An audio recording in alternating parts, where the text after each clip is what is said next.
We can all agree that Kuro Games is too generous for a gacha company. At the start of the game, you're giving enough pulls to get at least 2 standard characters, excluding the ones that you get by losing your 50-50. To make it even better, every player was also given a free 5-star selector to choose a free 5-star character from the standard banner. On top of that, we were also giving a Calcharo Pro Max for free during the Moonlit Festival event. But Kuro, being a gacha company that actually cares about player satisfaction, said that that's not enough. Every player also has access to Havoc Rover, who is insanely good for a free main character in a gacha game, unlike some other gacha game where the main character is barely usable when it comes to actually playing the game. If you're new here, welcome to another video that belongs to my character breakdown series, where I spend an unhealthy amount of time playing one specific character to provide you with tips and tricks that will significantly improve your gameplay with such characters. By the end of this video, I'm going to turn you into the best Havoc Rover main, whether you're a sweaty player that wants to look cool and min-max everything,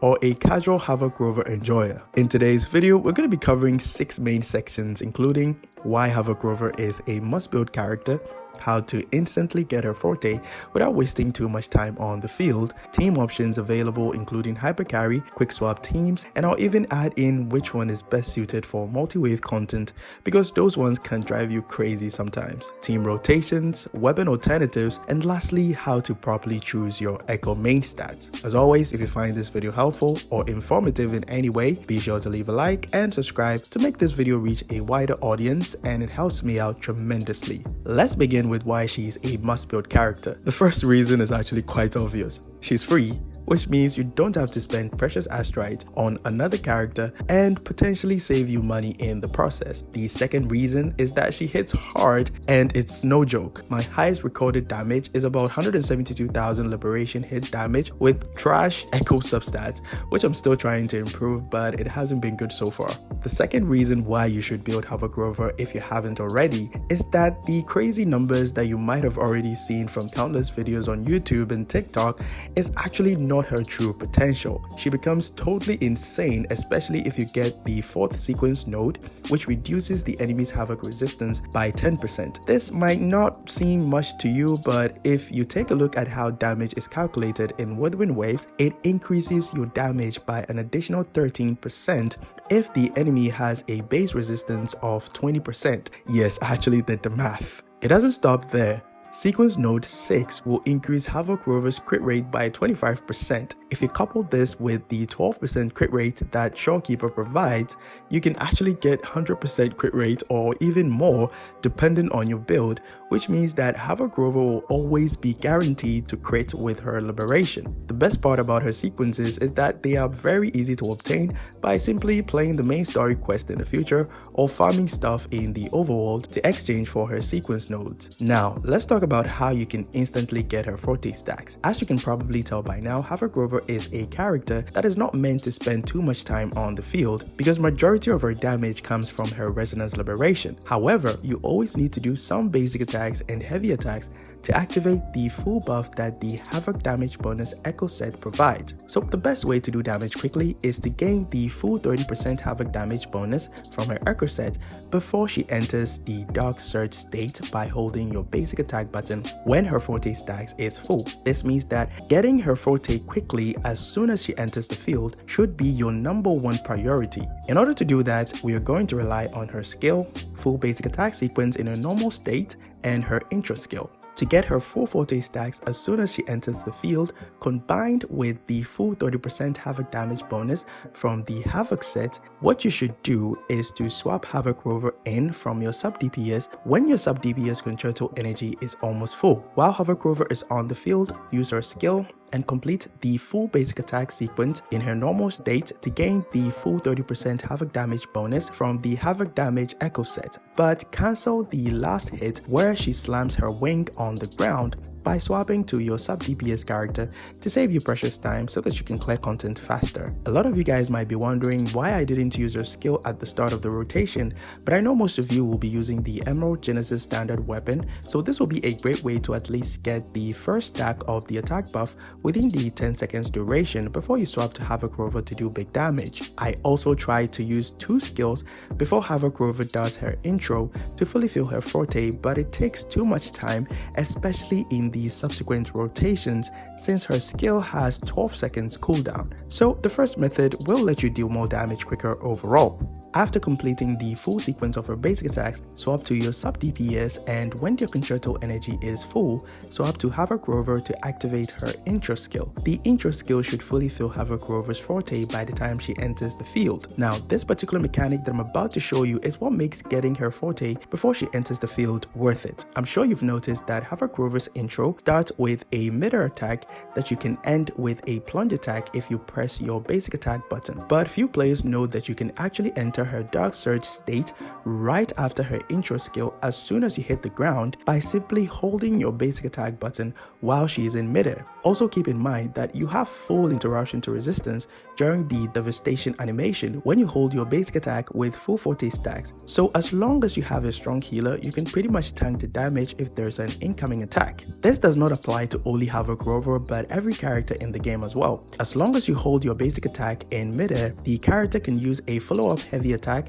as soon as they land on the ground. For characters like Yang Yang and Havoc Rover, this is a great way to transition into another attack since their intro skills make them enter the field using mid-air attacks, which can save you time in the process. Now that her Forte is out of the way, let's go over her team options. There are 3 teams that you can possibly build with Havoc Rover. The first and most popular team is Shorekeeper, Danjin, and Havoc Rover. The addition of Shorekeeper benefited one-shot new characters like Havoc Rover because it's incredibly painful if her liberation does not crit. Shorekeeper's 12.5% crit rate buff increases the chances of that not happening, and the crit damage buff is always well appreciated. On top of that, Shorekeeper also provides Havoc Rover with 10% energy regen as long as her liberation is active. There's a Shorekeeper video on the channel, so be sure to check it out if you want to know how to optimize her gameplay. Danjin is also here for the Havoc damage deepened buff from her outro skill, and it's very easy to fill her concerto energy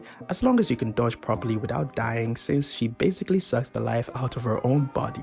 Her special heavy attack from her Forte gives 50 concerto energy, which is the highest I've seen in the game so far. If you want to play safe or you're not confident in your dodging skills, you can replace Danjin with Jangxin for her liberation damage outro buff. I made a dedicated video on Jangxin a while ago, so be sure to check it out if you want to find out how to optimize her gameplay for many roles in your team. This team is also good for grouping, but there's a better option for multi-wave content because you can only rely on Jangxin's liberation for grouping, since her Forte makes her waste time on the field when trying to use it for grouping. The last team is for multi-wave content that demands a grouper, so you can replace your sub DPS with Yang Yang. While her grouping capabilities may not be the strongest that we have in the game, she can fit the role of a grouper if you know exactly what you're doing, and her resonance energy outro buff also guarantees that Havoc Rover gets her liberation up every rotation. Here's how the rotation goes for all the 3 teams that I have mentioned so far. For the sub DPS dungeon team, you first have to use Shorekeeper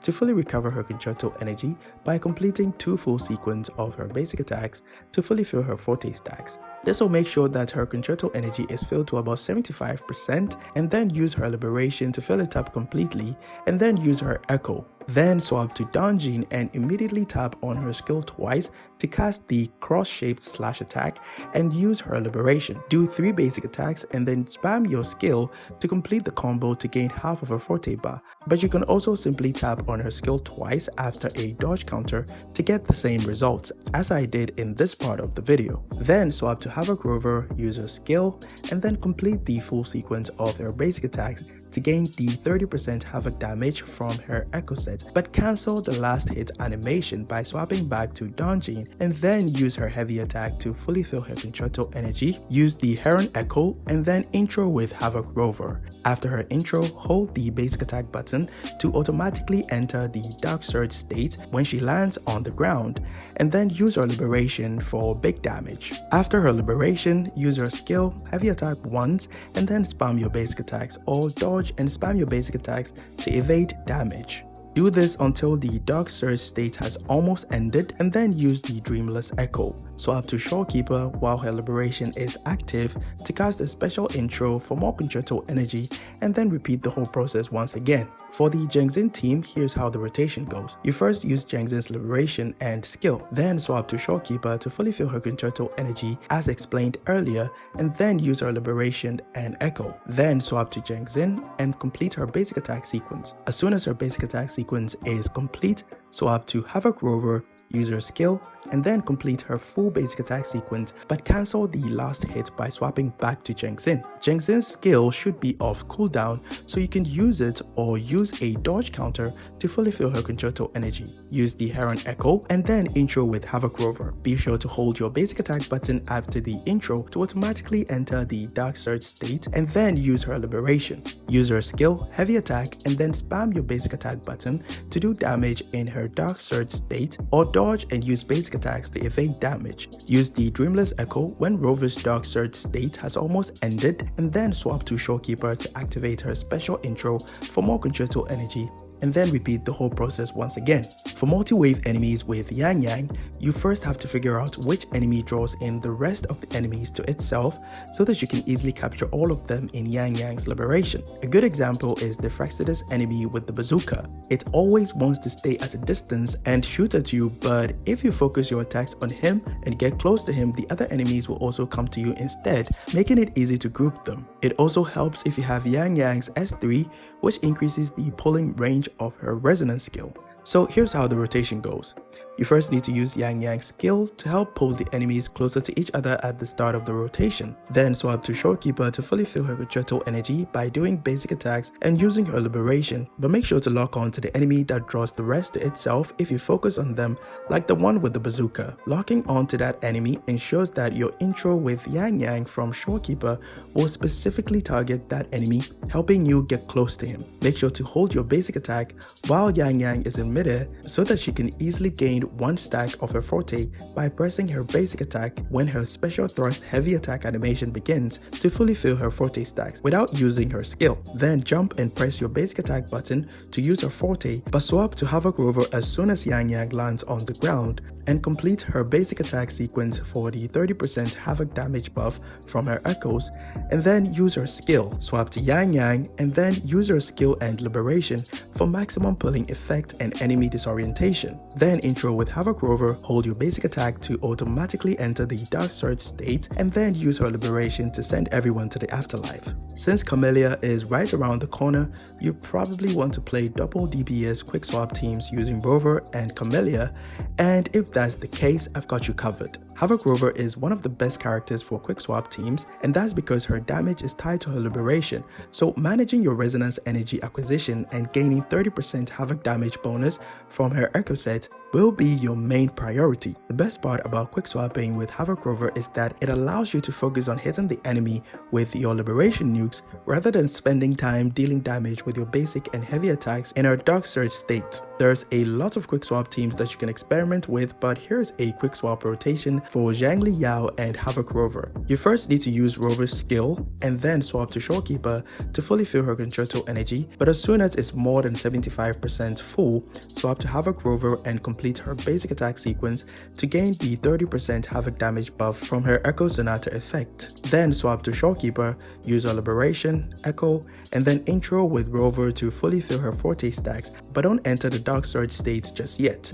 Swap to Zhangli Yao, use her skill to gain electro damage bonus from his inherent skill, and then use his Liberation. Tap on Zhangli Yao's skill to start the Divergent skill animation, and then swap to Havoc Rover. Enter the Dark Surge state by holding your basic attack button, and then then quickly swap back to Zheng Liao to complete his revamp attack to gain full Forte stacks. Then use Zheng Liao's Cube Explosion Forte skill, and then whilst he's stuck in that animation, swap back to Rover and use her Liberation, and then swap back to Zheng Liao to use his Divergence skill and revamp attack for another Cube Explosion. Swap back to Rover and use the Dreamless Echo skill, and then finally swap back to Zheng Liao for the last Cube Explosion.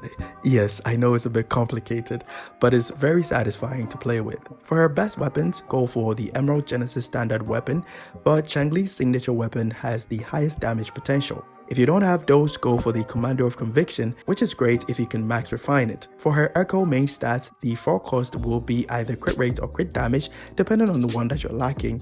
But where you need to be cautious is how you choose your 3 cost echoes. Since her best in slots 5-star weapons do not give her liberation damage bonus, go for double havoc damage bonus 3 cost echoes if you have a 5-star weapon to make up for the loss of liberation damage bonus, since her liberation damage bonus and havoc damage bonus is additive to each other per the game's damage calculation. If you're using a 4-star weapon, go for attack percentage and havoc damage bonus because of the low base attack. That will be all for Havoc Rover. This took me a long time to make, so show some love by leaving a like and subscribe to see more videos in the future. Catch you guys in the next one. Bye bye. So please